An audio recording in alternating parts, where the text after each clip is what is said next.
창세기 15장 1절부터 7절까지의 말씀, 여러분과 제가 한 절씩 교독하십시다. 창세기 15장 1절부터 7절까지의 말씀.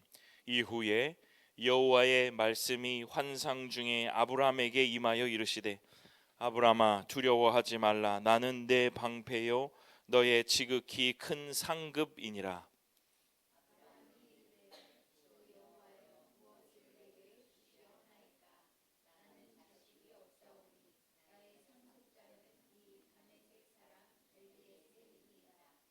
아브라함이 또 이르되, 주께서 내게 씨를 주지 아니하셨으니 내 집에서 길린 자가 내 상속자가 될 것이니이다.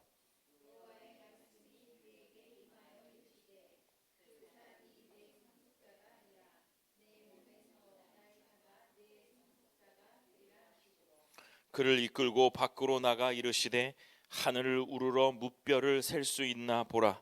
또 그에게 이르시되, 내 자손이 이와 같으리라.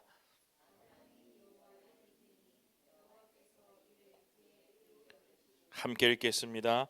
또 그에게 이르시되, 나는 이 땅을 내게 주어 소유를 삼게 하려고 너를 갈대아인 우르에서 이끌어낸 여호와니라. 아멘. 기도하겠습니다. 고마우신 아버지 하나님, 은혜 감사합니다. 오늘도 하나님의 귀한 말씀을 듣겠사오니 우리의 심령을 열어주시고 하나님의 충만하신 생기가 들어오는 귀한 말씀의 시간 될 수 있도록 아버지 하나님께서 인도하여 주옵소서. 갈팡질팡하는 우리의 삶 가운데 기준이 되시는 주의 말씀을 부어주실 때에 우리가 세상에서 길을 잃지 않고 오로지 빛을 따라 걸어갈 수 있을 줄로 믿사오니 오늘도 말씀 가운데 충만하게 임하셔서 우리 모든 성도들에게 갈 길을 알려주옵소서. 감사드립니다. 예수님 이름으로 기도드립니다. 아멘. 네, 창세기 15장 1절부터 7절까지의 본문, 7절의 본문을 가지고 다른 관점으로 세상을 보는 것이다. 다른 관점으로 세상을 보는 것이다 라는 제목으로 말씀을 선포하겠습니다. 생명으로 산다는 것은 다른 관점으로 세상을 보는 것이다, 이런 말씀입니다. 1월의 셋째 주를 지나고 있습니다. 여전히 정세도 불안하고 다음 주에는 설 연휴가 있고 이래저래 분주한 1월을 보내고 있습니다. 교묘한 거짓말들이 횡행하는 이 시대에 우리 이때 이 교회 성도들은 여전히 생명으로 살아내야 될 줄로 믿습니다. 우리 교회는 이때를 지나면서 생명으로 살기를 선포하고 창세기 말씀을 통해서 그런 삶이 어떤 삶인지를 살펴보고 있습니다. 첫 번째 주일부터 오늘 지난주 이렇게 계속 생명으로 사는 삶이 어떤 삶일까? 기억해 보시면 보지 못하는 것을 보는 삶입니다. 저는 이 축복이 오늘 2025년에 우리 모든 성도들에게 있기를 바랍니다. 우리 한국교회의 전체에 있었으면 참 좋겠어요. 보지 못하는 것을 볼 수 있게 되는 은혜. 지난주에는 저는 아브라함 이야기하면서 하나님께 물어보는 삶이어야 된다. 그것은 내 뜻을 관철하는 것이 아니라 하나님의 뜻을 계속 물어봐야 된다는 거예요. 그 다음 두 번째는 거짓을 구별해야 된다. 그래서 교묘한 거짓에서 빠져나오라, 이런 제목을 붙이면서 거짓을 구별하는 삶을 살기를 바란다. 그렇게 사는 것이 생명으로 살아가는 것이다. 이 복이, 이 은혜가 우리 온 성도들에게 있기를 주님의 이름으로 축원합니다. 오늘 본문은 하나님께서 아브라함에게 나타나셔서 너의 자손이 수없이 많이 있을 것이다 라고 말씀하시는 본문입니다. 복이죠. 복을 약속하시는 본문입니다. 정말 좋겠죠. 하나님께서 이렇게 복을 약속하시니까요. 그런데 여러분, 우리에게도 하나님이 복을 약속하셨습니다. 이 믿음이 우리 안에서 샘솟듯 일어나야 돼요. 참 아브라함 좋겠다. 우리도 좋습니다. 왜냐하면 우리의 미래에, 우리의 장래에 하나님이 기업이 되시고 하나님이 우리의 하나님이 되고 하나님은 우리를 백성 삼아 주신다는 약속을 해 주셨잖아요. 그래서 어쩌면 이것이 우리들에게 큰 은혜로 다가오지 않을 수 있어요. 복되다, 복되게 할 것이다, 은혜를 입는다, 이런 말들이요. 문제는요, 이렇게 약속된 복 앞에 오늘이 고단하고 몸이 아프고 장사가 안 되고 일이 꼬이고 갚아야 할 돈이 있고 자식 일이 잘 안 풀리는 그런 등등의 깊이와 크기와 농도는 다르지만 우리의 삶에는 크고 작은 이런 일들이 너무 많다는 것이 문제라는 거예요. 오늘 아브라함에게도 하나님께서 약속하시고 복을 주시겠다라고 그렇게 약속하시지만 아브라함에게도 우리의 삶과 같은 이러한 불편함이 있었던 것 같아요. 지난 시간에도 말씀드렸듯이 아브라함은 하나님의 말씀만 듣고 본토 친척 아비의 집을 떠나왔습니다. 어디로 가라는 말을 듣지도 못했지만 하나님을 믿고 떠났죠. 그런데 우리 성경 속에서 그가 만난 가장 처음의 어려움은 바로 기근이었습니다. 먹을 것이 없었어요. 우리의 생존의 문제가 생길 수 있었습니다. 하나님 따라왔는데 기근이라니요. 고개를 갸우뚱 했을 것입니다. 또 12장, 오늘 15장 그 사이에 보면 전쟁이 있었습니다. 엘람 왕하고 전쟁이 있었는데 거기에 가보면 조카가 그 전쟁에서 포로로 끌려가요. 그래서 또 아브라함이 자신의 사병들을 데리고 가서 조카를 구출해 옵니다. 정말 기구한 인생이죠. 하나님 따라서 하나님 말씀 따라 왔는데 이런저런 일 때문에 마음고생하고 힘든 일이 있습니다. 하나님 선택했는데 없어도 되었을 일이 자꾸 우리의 삶에 일어나요. 여러분, 이럴 때 여러분의 감정은 어떠십니까? 혹시 이러한 상황을 여러분들은 어떻게 받아들이고 계세요? 저는 이것이 굉장히 중요한 일이라고 저는 생각합니다. 아마 이때 이 교회를 담임하면서 우리 성도들에게 이 일이 중요하다라고 가르치고 싶어요. 이 상황을 어떻게 받아들이고 있는가? 우리 각각의 우리의 성도들과 통화하고 이야기하다 보면 그들이 지금 겪고 있는 삶의 문제들, 기도의 제목들을 보면 어느 하나 겹치는 것 없이 참 다양합니다. 그런 것들을 어떻게 받아들이느냐? 저는 이번 주에 이런 일이 있었습니다. 참 제가 공을 들이고 있었던 일이 불합리하게 인정받지 못하는 것 같고 변했으면 하는 일들이 조금은 변했겠지 하는 그런 희망으로 계속 있었는데 오랜만에 그것이 조금도 변하지 않았다는 것을 발견하는 일이 있었어요. 처음에 보니까 화도 나고요, 짜증도 나고요, 하기가 싫어지고요, 의미가 없는 것 같이 그러더라고요. 그래서 내내 어떤 생각보다는 그냥 멍하게 그 시간들을 보내고 있었던 것 같습니다. 그런데 지난 목요일이요, 이번 주 목요일 날 아침에 묵상을 하는데 하나님이 마음의 한 가지를 일러주시는 것 같았어요. 그 마음이 무엇이냐면, 너의 마음이 무엇이냐면 제가 낙심을 하고 있더라고요. 낙심. 인정하고 싶지 않지만 낙심을 하고 있더라고요. 그래서 갈라디아 말씀 속에서 그 본문이 갈라디아의 말씀이었는데 낙심하지 말고 포기하지 말고 기회가 되는 데까지 선을 행하라, 이런 본문이셨어요. 여러분 잘 아시죠? 저는 그때까지 제가 이 상황이 어떤 건지를 잘 몰랐어요. 그러니까 어떻게 기도해야 되는지, 어떻게 제 마음을 추스려야 되는지를 몰랐어요. 우리 성도들도 아니면 우리의 성도님들도 이러한 상황일 수도 있겠다 생각해요. 그 마음을 알려고도 안 했지만 이것을 모르니까요, 제 마음이 무슨 건지 모르니까, 하나님 뜻이 잘 모르니까 나를 도와줄 사람이 누구인가? 나를 도울 그 무엇은 없나? 하고 제가 두리번거리고 있더라고요. 그런데 낙심이라고 한 단어가 하나님의 말씀 속에서 축 들어오니까 아주 기도가 정확히 나오기 시작했습니다. 하나님, 저의 마음을 지켜주시사 낙심하지 말고 주가 곁에 계심을 신실하게 믿으며 자존감 있게 자신감 있게 오늘을 살게 하옵소서. 이렇게 기도가 되더라고요. 사랑하는 주님의 성도 여러분, 말씀을 따라서 떠나온 삶, 예수를 따라서 떠나온 삶에도 우리의 삶에 기구한 크고 작은 일들이 있습니다.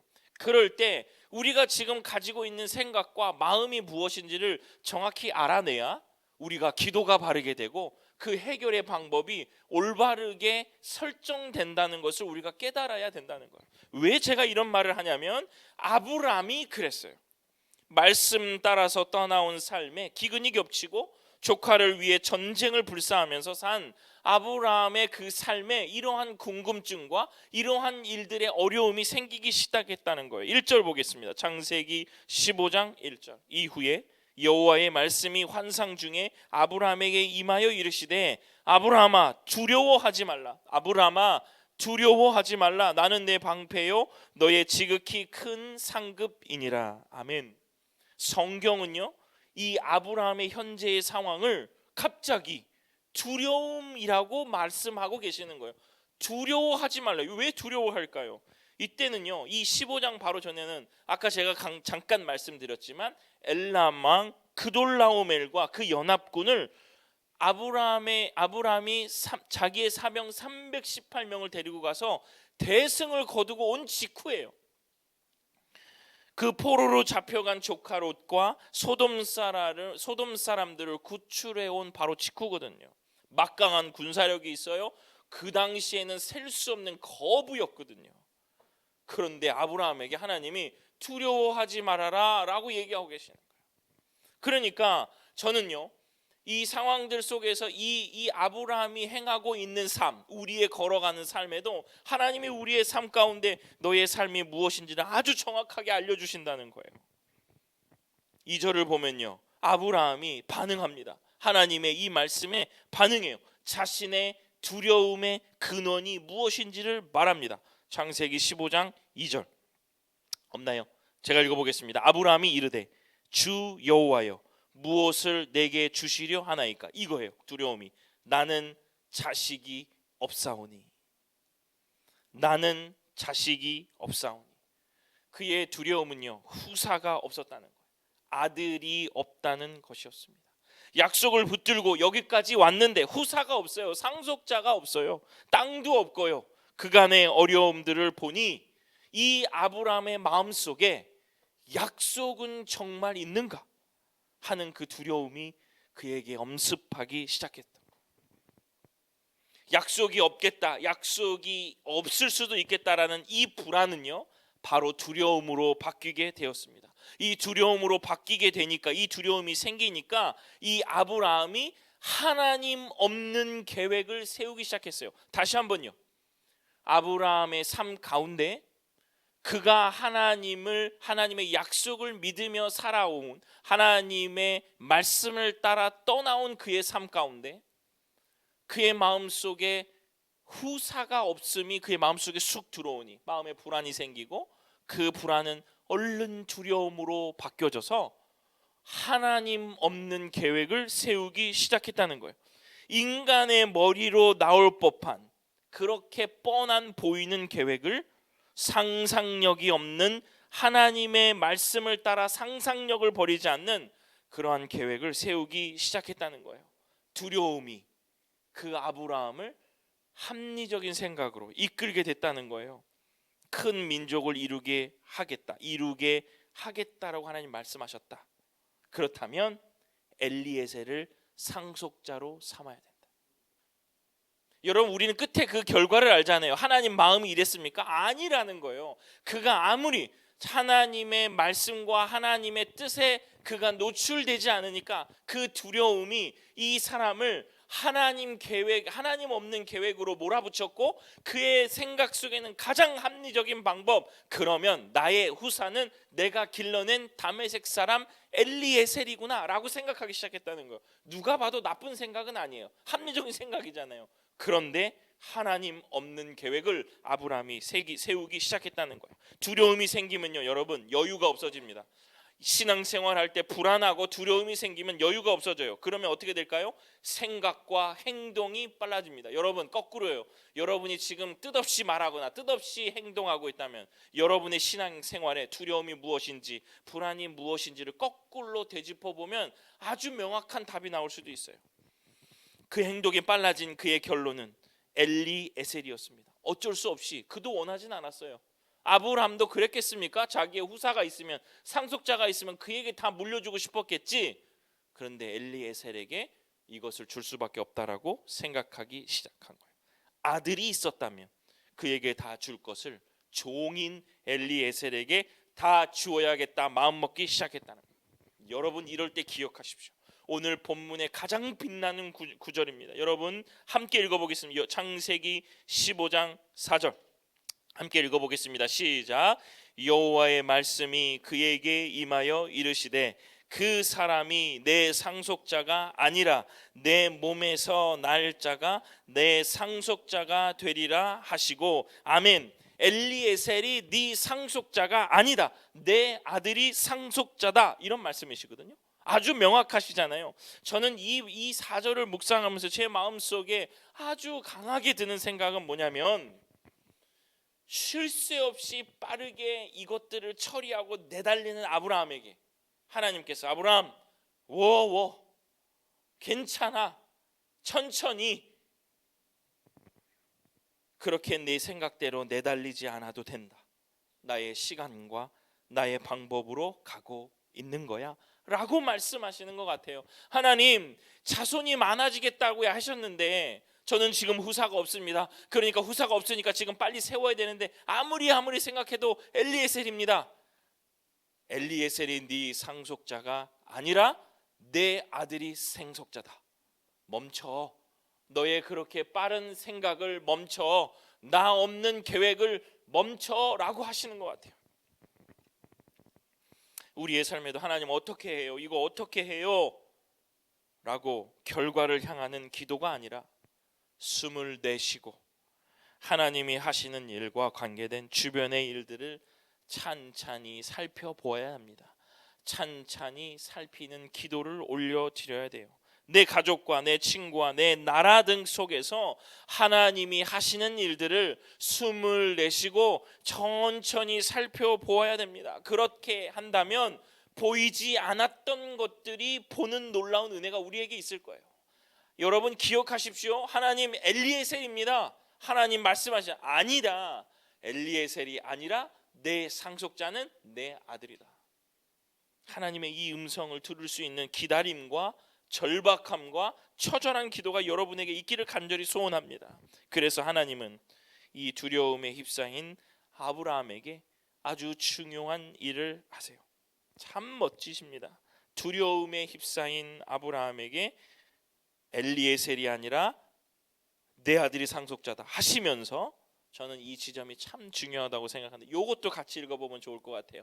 창세기 15장 5절의 말씀 함께 읽어보겠습니다. 그를 이끌고 밖으로 나가 이르시되 하늘을 우러러 무뼈를 셀 수 있나 보라. 또 그에게 이르시되 내 자손이 이와 같으리라. 아멘. 하나님 말만 하지 않고요, 아브라함의 손을 이끌어서 밖으로 데리고 나가셔서 무별들을 보여주셨어요. 수많은 별들을 보여주셨죠. 자꾸 후사 아들 이렇게만 하지 말고 내가 지금 하고 있는 것들을 보렴. 내가 한 것들을, 너를 위해서 이미 해놓은 것들을 좀 봐. 그렇게 하시는 것 같아요. 이것은 해결 완료 정답이라고 외치며 한쪽으로 치우치는 기도를 하고 있는 우리들에게, 그렇게 치우치는 생각을 하고 있는 우리들에게 다른 관점으로 보라고 말씀하시는 겁니다. 다시 한 번 더요. 우리의 해결, 내 생각, 하나님 이거의 완료 어떻게 하면 좋을까요? 라는 그러한 것에서 그런 한쪽으로만 치우치지 말고 이제 다른 관점으로 좀 봐라고 말씀하고 계시는 겁니다. 다른 관점, 하나님의 관점이죠. 기도하고 말씀을 읽을 때 얻어지는 굉장히 중요한 태도요, 지향점입니다. 사랑하는 주님의 성도 여러분, 나의 호흡이 가빠지는 것 같고 불안과 두려움이 엄습할 때에 다른 관점은 무엇일까를 생각하며 하나님 앞에 기도하며 말씀 보시는 주의 성도들 되시기를 간절히 축원합니다. 하나님께서는 이 상황 속에서 나에게 어떤 다른 관점을 주실까, 이런 마음 말이죠. 그와 함께 저는 우리 성도님들에게 이 다른 관점을 갖는 방법을 또 하나 소개하고 싶습니다. 바로 무엇이냐면 뜬금없는 것 같지만 책 읽는 것입니다. 책. 성경책도 읽지만 우리의 삶 속에 책을 읽어야 돼요. 여러 가지 신앙적인 서적도 있겠습니다만 소설책도 좋고요. 하나님 앞에서 우리가 성경과 함께 책을 읽어야 됩니다. 왜 그렇게 제가 생각하냐면 우리 성도들과 또 여러 가지 우리의 삶 속에 책을 읽는 것 그렇게 쉽지 않을 수 있습니다. 특히 저는 소설이라고 말하고 싶은데 이것은 우리의 신앙생활에 굉장히 도움이 됩니다. 왜냐하면요, 책을 읽다가 보면 그 작가가 그 글에 써놓은 소위 다른 관점을 볼 수 있어요. 하나님의 관점이 아니라 그 작가의 다른 관점이라는 거예요. 시나 이런 거 마찬가지돼서 소설, 시 이런 거는 있을 수 있어요. 수필 같은 건 말고요. 저는 대학원을 다닐 때요, 다니엘서의 이 구절을 보고 다니엘이 어떻게 그렇게 소위 말하면 똑똑해졌나 이거였어요. 다니엘이 어떻게 그렇게 하나님의 뜻과 섭리를 바르게 이해하고 있었는지에 대한 해답을 얻으면서 책을 굉장히 많이 읽기 시작했어요. 다니엘서 1장 17절입니다. 하나님이 이 네 소년에게 학문을 주시고 요겁니다. 모든 서적을 깨닫게 하시고 지혜를 주셨으니 다니엘은 또 모든 환상과 꿈을 깨달아 알더라. 아멘. 저는 그때 이 구절을 읽으면서요, 그때 이것을 설명해 주시는 교수님의 이야기를 들으면서요, 이 본문은 바로 뭐냐면 저 모든 서적을 깨닫게 하신다, 이 말은 모든 문학 작품을 다 읽게 하셨다라는 그런 말이에요. 심지어 그게 다른 종교일까지로도요, 이 다니엘은 그것들을 많이 읽어냈다라고 얘기하시는 거거든요. 소설과 같은 문학 작품들을 읽다가 보면 우리는 그 상황 속에 빠져들게 됩니다.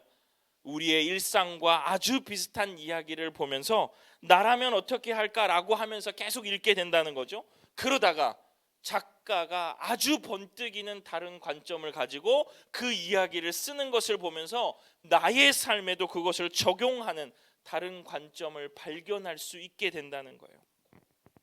그리고 그 다른 관점을 가지고 나의 삶과 나의 신앙을 다시 한번 돌아볼 수 있게 된다는 겁니다.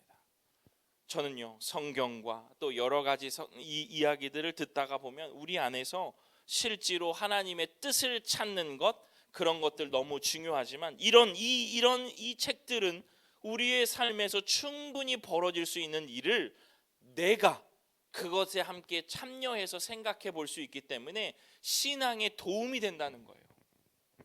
성경을 읽다가 보면 하나님의 뜻을 찾으면 그게 모호할 때가 되게 많이 있잖아요. 그런데 소설은 이미 결론이 난 작가의 생각들이 써 있는 거기 때문에 우리도 그것들을 보면서 다른 관점들을 생각해 볼 수 있다는 겁니다. 생명으로 산다는 것 바로 여러분 이것입니다. 다른 관점으로 세상을 보게 되는 것. 생명으로 사는 것, 다른 관점으로 세상을 보는 건데 하나님의 관점으로 세상을 보는 거죠. 말씀 보고 기도하면 되지만 그것으로 우리가 충분하다라고 말하지 말고 우리가 다른 관점을 연습하면서 소설이나 소설을 읽는 게 가장 좋습니다. 작가가 자기의 생각을 쭉 말하고 있으니까요. 그런 것들을 읽으면서 연습하는 거예요. 그리고 거기서 풍성한 감각과 풍성한 다른 관점으로 성경을 또 읽다가 보면 연결되는 지점에서 하나님의 뜻을 발견할 수 있게 된다는 거예요. 불안과 두려움으로 또 그로 인해 내달리기만 하는 우리의 삶에 잠깐만 엘리에셀이 네 상속자가 아니다, 내 아들이 상속자다 하는 하나님의 말씀을 통해 우리의 삶의 속도를 줄이고 하나님이 보여주시는 무뼈를 보는 삶, 그것이 바로 생명으로 사는 삶입니다. 다른 관점으로 보기 시작해야 된다는 거예요. 그 다른 관점으로 우리가 보기 시작할 때에 하나님께서 우리들에게 펼쳐놓으시는 다른 조건들로 하나님의 뜻을 우리는 선명하게 발견하며 살 수 있게 되는 겁니다. 사랑하는 성도 여러분, 갈대아 우르를 떠난 아브라함은 시간을 지낼수록 기근과 또 아내를 뺏기기도 하고 조카가 포로로 잡혀가고 전쟁에서 구출해 오는 진짜 파란만장한 삶을 살았습니다. 그런데 어느 순간 두려움에 사로잡히면서 약속이 희미해졌고, 약속이 희미해지니까 내 삶의 속도가 빨라지기 시작했습니다. 속도가 빨라지면요, 하나님 없이 우리가 계획을 세우기 시작한다는 거예요. 여러분 기억하십시오. 우리의 삶에 두려움과 불안이 우리에게 엄습하기 시작하면 우리의 호흡과 우리의 생각이 빨라지는 거예요. 하나님 없이도 계획을 세우고 내가 그것들대로 할 수 있다라고 착각하기 시작하는 거예요. 그럴 때 여러분 다른 관점으로 멈춰 쓰셔야 됩니다. 하나님 없이 계획을 세우고 서두르고 있다면 여러분, 나에게 하나님은 어떠한 다른 것을 보게 하시는가를 생각하기 시작하셔야 된다는 거예요. 하나님은 아브라함을 도저히 인간의 방법으로는 할 수 없도록 밀어붙이신 거죠. 우리 이미 알고 있잖아요. 사라의 그 몸의 상태가 아들을 낳을 수 없는 상황까지 몰아붙이신 거잖아요. 아브라함의 나이가 듦을 통해서 더 이상 이들의 삶에 후사가 없다, 우리가 어떠한 방식을 써서도 우리는 후사를 받을 수 없다라는 생각이 들 때까지 밀어붙이신 거잖아요. 그러니까 손을 들고 나니까 주시는 거잖아요. 하나님, 저 할 수 없습니다. 아들을 낳을 수 없어요. 하나님만이 하실 수 있습니다 라고 손 드니까 그때 주시는 거잖아요. 우리 이미 이거 알고 있잖아요. 이 결론을요, 그 밀어내시는 동안 아브라함은 이리저리 고뇌했지만 결국 그것을 받아들였습니다. 받아들이니 아들을 얻게 된 거죠. 창세기 15장 6절. 아브라함이 여호와를 믿으니 여호와께서 이를 그의 의로 여기시고 그의 삶에 하나님의 방법이, 즉 다른 관점이 쑥 밀려 들어온 거죠. 내 아들이 상속자가 된다가 믿겨지기 시작하는 거예요. 왜요? 내가 손 드니까, 할 수 없다라고 생각이 드니까 내가 낳아야지, 내 사랑의 몸에서 낳는 것이 가능할 때 낳아야지. 그런데 불가능하니까 엘리에셀밖에 없지, 이 생각을 버리는 거예요. 왜냐하면 하나님의 생각은 다르거든요. 너가 경수가 그치고 아들을 낳을 수 없을지라도 내가 그 후손, 너에게 너의 상속자를 주겠다 하면 주시는 거거든요. 이것을 아브라함이 믿으니 의로 여기시고 아들을 주신 거거든요.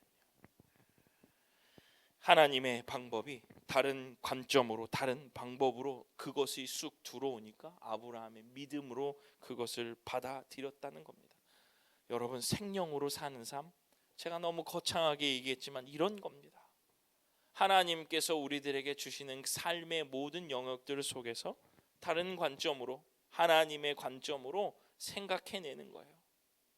그럴 때 여러분이 이 두려움이 있으면요, 요 말도 생각이 안 나요. 목사님이 말한 것도 생각이 안 나. 그럴 때 생각이 나는 이미지 하나만 여러분 생각하십시오. 하나님이 아브라함의 손을 이끌고 바깥으로 나가서, 하나님 제가 후사가 없습니다, 손을 잡고 나가셔서 무뼈를 보여주시는 그 하나님의 모습을 여러분 이미지를 가지고 계시고, 여러분이 두려움과 불안이 엄습할 때에 그 아브라함의 손을 이끌고 바깥으로 나가서 무뼈를 보여주시는 그 하나님을 여러분 기억해내시면 참 좋겠습니다. 그럴 때 그 무뼈를 볼 때 그가 하나님을 믿을 수 있게 되었다잖아요. 말씀을 마칩니다. 아브라함의 삶은 우리의 삶과 무척 닮아 있습니다. 저도 끊임없이 더 높이, 더 많이, 더 편리의 마음이 항상 제 마음에 있죠. 그러나 이것만 생각하다 보면 저는요 도저히 제 지각을 뛰어넘는 생각을 할 수 없음을 깨닫기 시작했어요. 그냥 제가 생각하는 수준에서 밖에 생각할 수 없어요. 아브라함은 그 정도밖에 생각할 수 없었을 거예요. 엘리에셀이 가장 정답이다. 똑같습니다. 여러분, 그러나 우리는 알아야 합니다. 처음부터 내가 지금 어떤 상황에 있는 건지, 속도에 쫓기고 있나, 아니면 양을 쌓는 것에 지금 내가 혈안이 되어 있나, 다른 관점으로 보기 시작해야 돼요. 현재의 나의 상황을 가늠해 보아야 됩니다. 내 지금 상황은 무엇일까? 불신일까? 낙심일까? 불안하고 있나? 두려워하고 있나? 무엇인지를 명확하게 알아야 돼요. 기도함으로요. 그것을 알아야 해결이 나온다는 거예요. 그러면 이것이 성립되지 않으면 내 생각으로 치닫기 시작한다는 거예요. 하나님 말씀하시죠. 괜찮아. 이 음성이 들려야 돼요. 하나님의 생각으로 얼른 전환해야 됩니다. 저는 책 읽기가 도움이 된다라고 얘기했어요.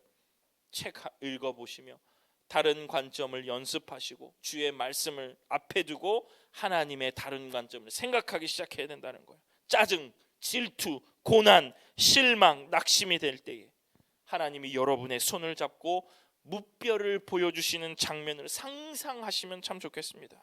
얘야, 다른 생각 좀 해볼래? 다르게 생각해볼래? 내가 지금 왜 이렇게 하고 있는지를 생각해볼래? 기도해볼래? 나에게 나와볼래?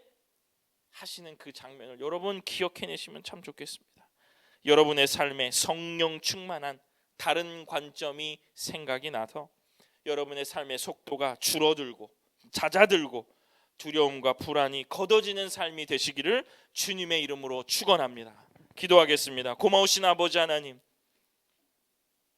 우리의 삶의 속도가 너무 빨라져 하나님 없이 계획을 세울 때 우리의 속도를 줄이고 하나님은 무엇라 말씀하시는지, 어떻게 다르게 보라고 하시는지를 우리들이 깨닫고 기도하며 말씀 묵상함으로 주의 뜻을 갈망하며 사는 주의 성도들 되게 하여 주시옵소서. 감사드립니다. 예수님 이름으로 기도드립니다. 아멘.